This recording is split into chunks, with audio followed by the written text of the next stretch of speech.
We all have those games that we want to try, maybe even know we'll enjoy, but for one reason or another, just haven't sat down to play. Such is the curse of the backlog, a bane on many a gamer that haunts us every time we open up our Steam library and see everything we never gave a chance. I've been making an effort to knock some games off of my backlog recently, inspired by other creators and their backlog journeys, and I figured I'd log it so you can follow along, with an additional gamified element for fun. And that's where this brand new series came from, which I'm calling Backlog Bingo. I do want to mention that I am not the first person to apply the bingo system to game backlogs on here, and also not the first person to use Backlog Bingo as a name, so shoutouts to these fine people as well. Let's explain how it works. I selected 18 games on my backlog and put them on a wheel. You'll also notice that there's spots for random, where I pick a random game on my backlog that isn't already on this wheel, and friend's choice, where I ask someone else to pick a game on my list, again, that I haven't already chosen. Spin the wheel to see which one I play, beat the game, and mark a bingo sheet with common video game tropes, challenges, and things you might see in a video game, but that aren't necessarily guaranteed to appear.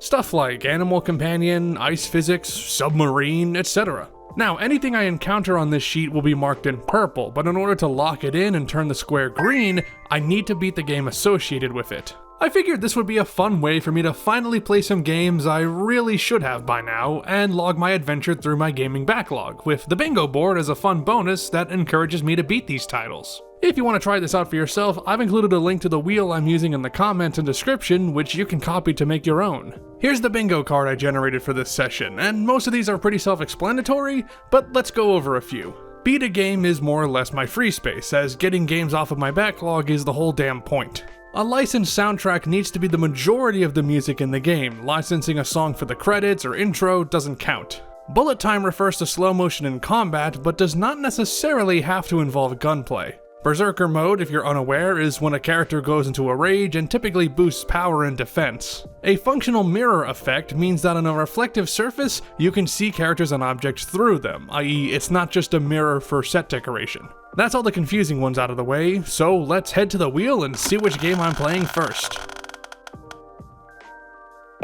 Yoshi's Island. This was a great game to start for this bingo card, honestly. Before the title screen, we have a cutscene in a different visual style, Baby Luigi quite literally being kidnapped, and the titular dinosaur Yoshi.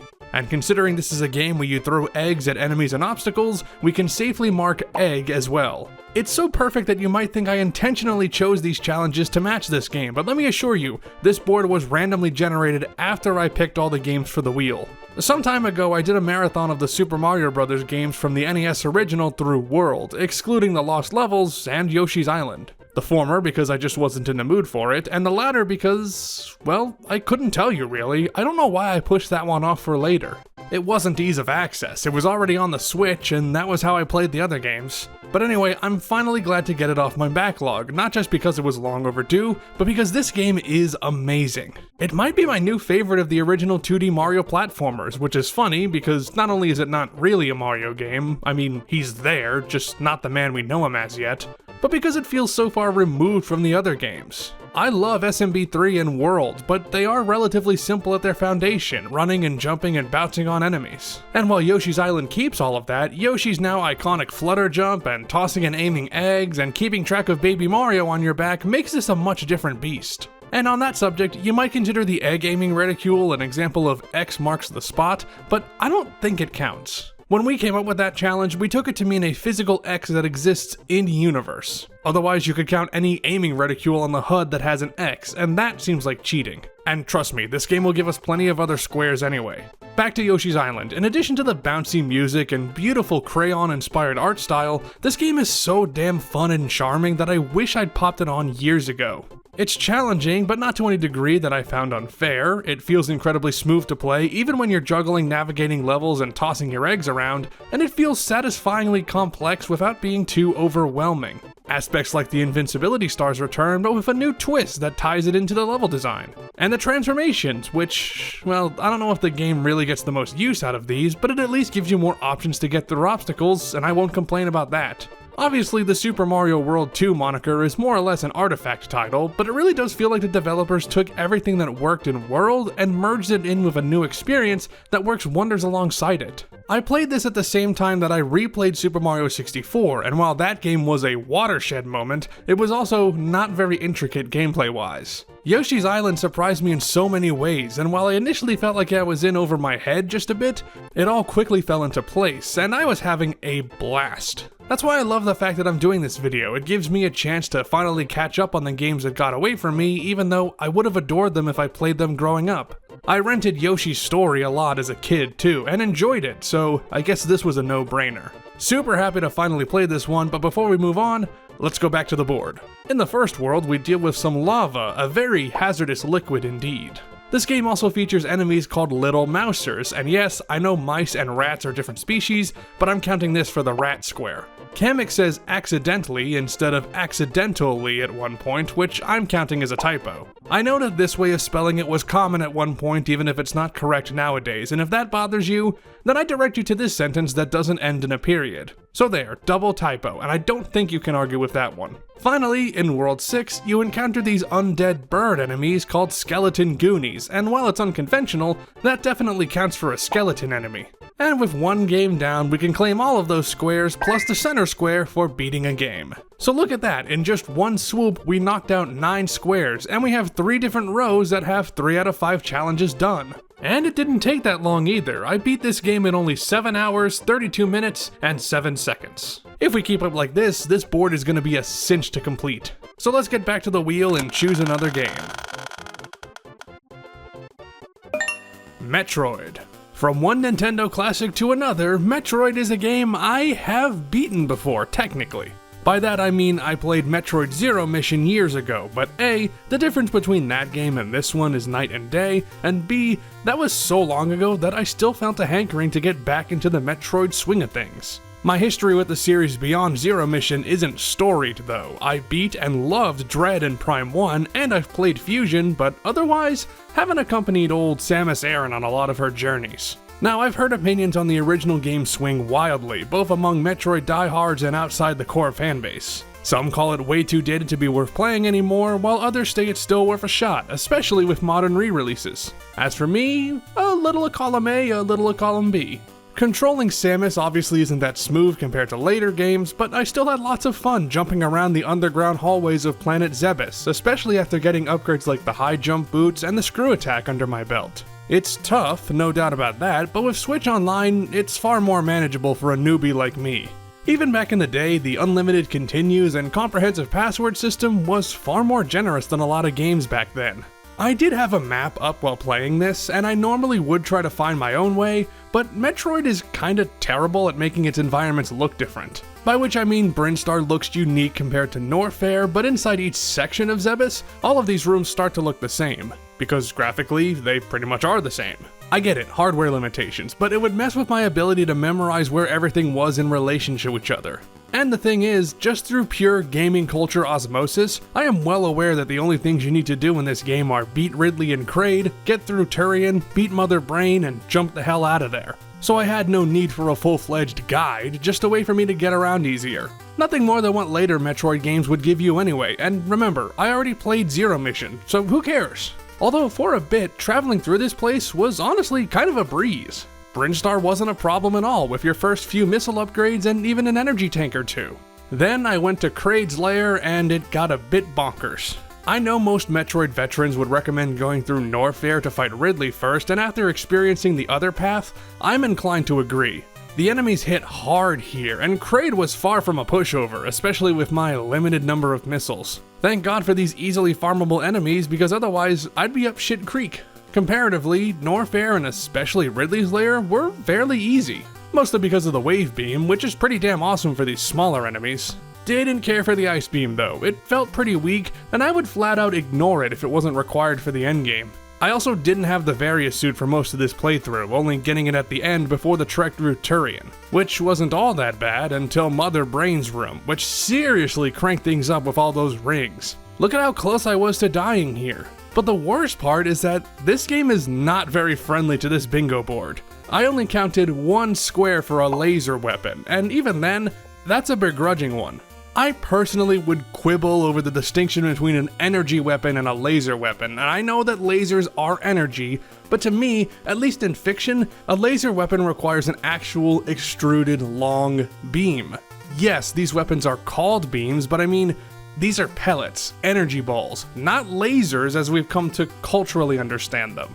But I also realize that that is splitting hairs, and functionally, there isn't any real difference, so what the hell, I'm probably wrong about this. The only other thing I could think of is claiming that the lag produced by the wave beam would count as bullet time in combat, but that is probably the stretchiest of stretches that I could make, so it's not happening. It wasn't a very long game either. I beat this in 4 hours, 28 minutes, and 40 seconds. Still, I am glad to finally get Metroid off my belt, not just because it was still fairly fun, despite its age and jank, but because now I can move on to other, better games in the series. Maybe I'll finally tackle Super Metroid. I have been ignoring that one for far too long. Anyway, let's get back to the wheel. Let's hope the next one gives us some better luck for the board. A Hat in Time. Well, we're on a platformer roll, it seems, and as a lover of 3D platformers, I am as shocked as you that it took me so long to tackle the game that brought them back to life, at least in the indie scene. I have been wanting to play A Hat in Time since it launched back in 2017, especially because it was being compared to classics of the 5th gen and 6th gen era, and all the people I know who played this game give it consistently high marks, which got me even more curious. I say all of that because I think this game's reputation put my expectations a fair bit too high, as while I enjoyed A Hat in Time, that enjoyment was more muted than I thought it would be. To be honest, I feel like Gears for Breakfast had a few too many ideas cooking here, and they didn't blend together all that well. I loved playing through Mafia Town, Deadbird Studios, and Subcon Forest in their respective bubbles, but as an adventure, the whole thing just feels too jumbled. Although I love that every world has its own story unfolding over multiple acts, tying all the tasks together under a tighter umbrella. You might call many classic platforming levels too simple in terms of their themes, and A Hat in Time certainly avoids that problem. My issue is that the worlds are too inconsistent with each other, as if you got 4 games in one stitched together with scotch tape and glue sticks. It may all be the same as far as movement, but there just isn't enough unity here for my liking.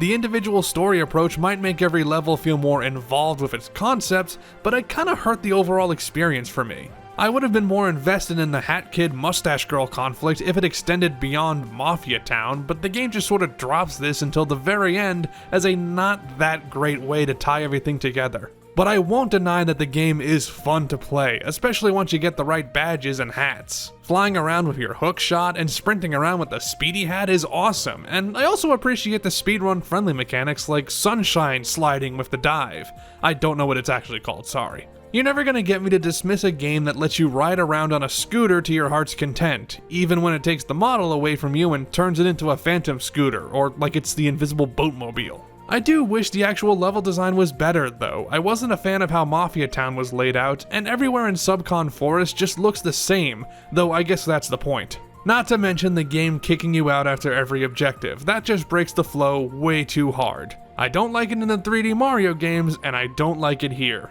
I've been fairly negative, and I want to reiterate that I like Hat in Time. I had a lot of fun moment to moment, and some of the character interactions were great. But the sum of the parts was greater than the whole for me. There's tons to like about this game, but not enough to make it all come together. At least for me, I have a feeling that I'm in a minority there, so in the interest of not further alienating the fanbase, let's go back to the board. By the way, I didn't play any of the DLC, so if there are any squares that would be filled in via Seal the Deal or Nyakuza Metro, that won't happen here. Anyway, the hub is Hat Kid's spaceship home, which means that we can check off Explore PC's house, as, yeah, this is where she hangs her hat, so to speak. There's a few stealth sections in this game, avoiding the security guards and cameras in Deadbird Studios a few times, and the oddly threatening literal horror section where you hide from Vanessa in the manor, so tick. Now, you can collect relics in this game and put them on display in your house once you've built them. I wasn't 100% sure if that would count as decorating, so I asked a third party that helped me come up with these challenges to arbitrate, and they said it counted, so let's check that off. And you'll notice, we now have a winning card primed, it's just a matter of beating this game. Anyway, the only other square I marked was playing an instrument, specifically these Alpine horns and Alpine skyline. According to Wikipedia, those horns are classified as labraphones, or as you might know them, brass instruments. There were 2 squares that didn't quite make it though. I almost wanted to call this a functional mirror effect in the manner, but Hat Girl isn't reflected, so either she's a vampire or this mirror ain't working quite right.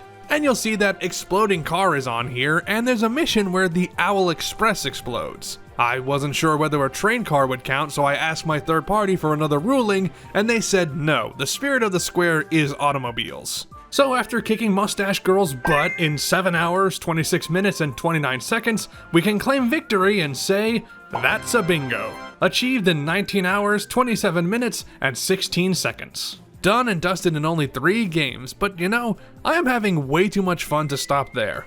I've generated another card so we can keep the party going. You'll see how that went in the next video, but for now, if you've got any recommendations for games I should play or bingo challenges you want to see, let me know down below. I should hopefully have the second part of this video out soon, so stay tuned!